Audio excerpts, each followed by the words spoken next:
8वां अध्याय अथाष्टमो अध्याय है गर्भ में परीक्षित की रक्षा कुंती के द्वारा भगवान की स्तुति और युधिष्ठिर का शोक सूची कहते हैं। इसके बाद पांडव श्री कृष्ण के साथ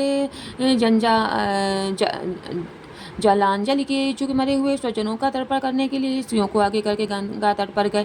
वहाँ उन्हें सबने मृत बंधुओं को जलदान दिया और उनके गुणों का स्मरण करके बहुत विलाप किया। तदनंतर भगवान के चरण कमलों की धूलि से पवित्र गंगा जल में पुनः स्नान किया। वहाँ अपने भाइयों के साथ कुरुपति महाराज युधिष्ठिर, धृतराष्ट्र पुत्र शोक से व्याकुल गांधारी, कुंती और द्रौपदी सब बैठकर मरे हुए स्वजनों के लिए शोक करने लगे। भगवान श्री कृष्ण ने धौम्य आदि मुनियों के साथ उनको सांत्वना दी और समझाया कि संसार के सभी प्राणी काल के अधीन है, मौत से किसी को भी बचा नहीं सकता। इस प्रकार भगवान श्री कृष्ण ने अजात शत्रु महाराज युधिष्ठिर को उनका वह राज्य जो दूतों ने छल से छीन लिया था वापस दिला दिया और द्रौपदी के केशों को का स्पर्श करने से जिनकी आयु क्षीण हो गई थी उन दुष्ट राजाओं का वध कराया। साथ ही युधिष्ठिर के द्वारा उत्तम सामग्रियों से और पुरोहितों से 3 अश्वमेध यज्ञ कराए। इस प्रकार युधिष्ठिर के पवित्र यश को 100 यज्ञ करने वाले इंद्र के यश की तरफ सब और फैला दिया। इसके बाद भगवान श्री कृष्ण ने वहां से जाने का विचार किया। उन्होंने इसके लिए पांडवों से विदा ली और व्यास आदि ब्राह्मणों का सत्कार किया। उन लोगों ने भी भगवान का बड़ा ही सम्मान किया था। तदनंतर सात्यकी और उद्धव के साथ द्वारका जाने के लिए वे रथ पर सवार हुए। उसी समय उन्होंने देखा कि उत्तरा वैसे विवल होकर सामने से दौड़ी चली आ रही है। उत्तरा ने कहा, देवादिदेव जगदीश्वर, आप महायोगी हैं, आप मेरी रक्षा कीजिए। आपके अतिरिक्त इस लोक में मुझे अभय देने वाला और कोई नहीं है, क्योंकि यहाँ सभी परस्पर एक दूसरे की मृत्युओं के निमित्त बने रहे हैं। प्रभु, आप सर्वशक्तिमान हैं। ये दहकते हुए लोहे का बाण मेरी ओर दौड़ा आ रहा है। स्वामी, यह मुझे भले ही जला डाले परंतु मेरे गर्भ को नष्ट न करे, ऐसी कृपा कीजिए। सूजी कहते हैं, भक्तवत्सल भगवान श्री कृष्ण उसकी बात सुनते ही जान गए कि अश्वत्थामा ने पांडवों के वंश को निर्बीज करने के लिए ब्रह्मास्त्र का प्रयोग किया है।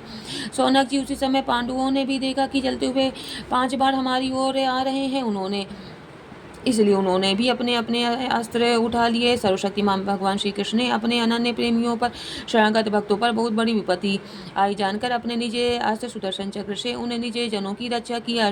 योगेश्वर श्री कृष्ण समस्त प्राणियों के हृदय में विराजमान आत्मा है। उन्होंने उत्तरा के गर्भ को पांडवों के वंश परंपरा चलाने के लिए अपनी माया के कवच से ढक दिया।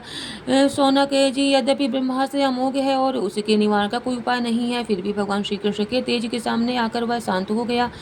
यह कोई आश्चर्य की बात नहीं समझनी चाहिए, क्योंकि भगवान तो सर्वाश्चर्यमय है। वे ही अपने निज शक्ति माया से स्वयं अजन्मा होकर भी संसार की सृष्टि, रक्षा और संहार करते हैं। जब भगवान श्री कृष्ण जाने लगे तब ब्रह्मास्त्र की ज्वाला से मुक्त अपने पुत्रों के और द्रौपदी के साथ सती कुंती ने भगवान श्री कृष्ण की इस प्रकार स्तुति की। कुंती ने कहा, आप समस्त जीवों के बाहर और भीतर एक रस स्थित हैं, फिर भी इंद्रियां और निवृत्तियों से देखे नहीं जाते, क्योंकि आप प्रवृत्ति और आदि पुरुष परमेश्वर, मैं आपको नमस्कार करती हूँ। इंद्रियों से जो कुछ जाना जाता है उसे की तह में आप विद्यमान रहते हैं और आप ही माया के पर्दे से अपने को ढके रहते हैं। मैं अबोध नारी, आप अविनाशी पुरुषोत्तम को भला कैसे जान सकती हूँ। जैसे मूढ़ लोग दूसरा वेश धारण किए हुए नट को प्रत्यक्ष देख कर भी नहीं पहचान सकते, वैसे ही आप देखते हुए भी नहीं देखते। आप शुद्ध हृदय वाले विचारशील जीवन मुक्त परमहंसों के हृदय में अपनी प्रेमयी भक्ति का सृजन करने के लिए अवतीर्ण हुए हैं। फिर हम अल्पबुद्धि स्त्री आपको कैसे पहचान सकती हैं। आप श्री कृष्ण वासुदेव देव की नंदन, नंद गोप के लाले गोविंद को हमारा बारंबार प्रणाम है, जिनकी नाभि से ब्रह्मा का जन्म स्थान कमल प्रकट हुआ है, जो सुंदर कमलों की माला धारण करते हैं, जिनके नेत्र कमल के समान विशाल और कोमल है, जिनके चरण कमलों में कमल का चिन्ह है। श्री कृष्ण, ऐसे आपको मैं मेरा बार बार नमस्कार है। श्री कृष्ण, जैसे आपने दुष्ट कंस के द्वारा कैद की हुई और चिरकाले से शोकग्रस्त देवकी की रक्षा की थी, वैसे ही पुत्रों मेरी भी आपने बार बार विपत्तियों से रक्षा की है।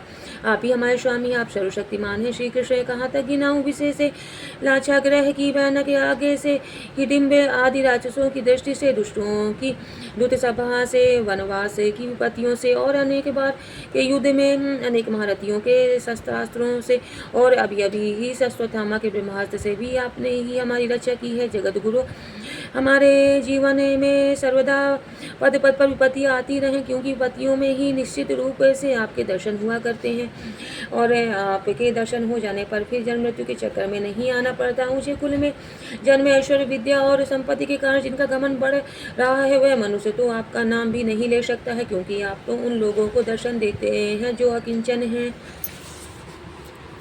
आप निधनों के परम धने हैं, माया का प्रपंच आपका स्पर्श नहीं कर सकता। आप अपने आप में ही विहार करने वाले परम शांत स्वरूप हैं।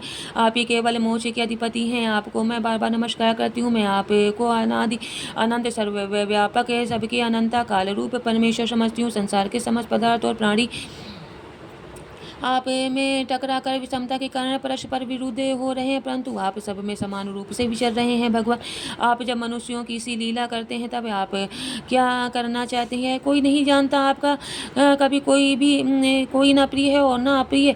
आपके संबंध में लोगों की बुद्धि ही विषय हुआ करती है। आप विश्व की आत्मा है, विश्व रूप हैं। आप ना आप जन्म लेते हैं और ना कर्म ही करते हैं, फिर भी पशु पक्षी मनुष्य ऋषि जलचर आदि में आप जन्म लेते हैं और उन योनियों के अनुरूप दिव्य कर्म भी करते हैं। आप, यह आपकी लीला ही तो है।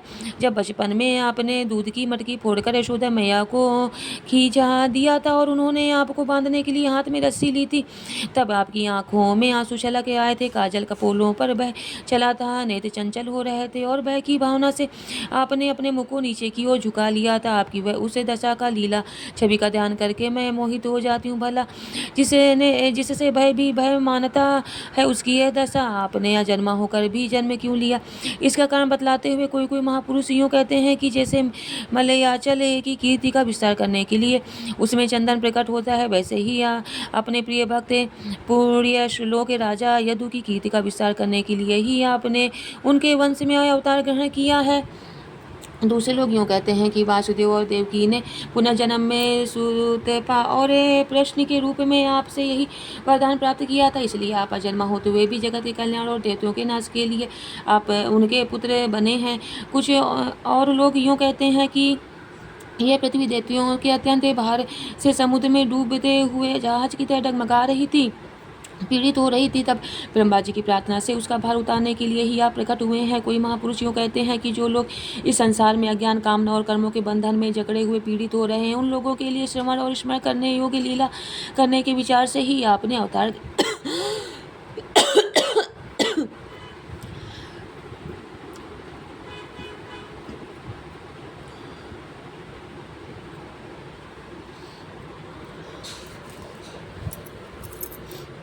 ग्रहण किया है। भक्तजन बार बार आपके चरित्र का श्रवण की गान, कीर्तन एवं स्मरण करके आनंदित होते रहते हैं। वही यह विलम्ब या आपके उस चरण कमल का दर्शन कर पाते जो जन्म मृत्यु के प्रवाह को सदा के लिए रोक देता है।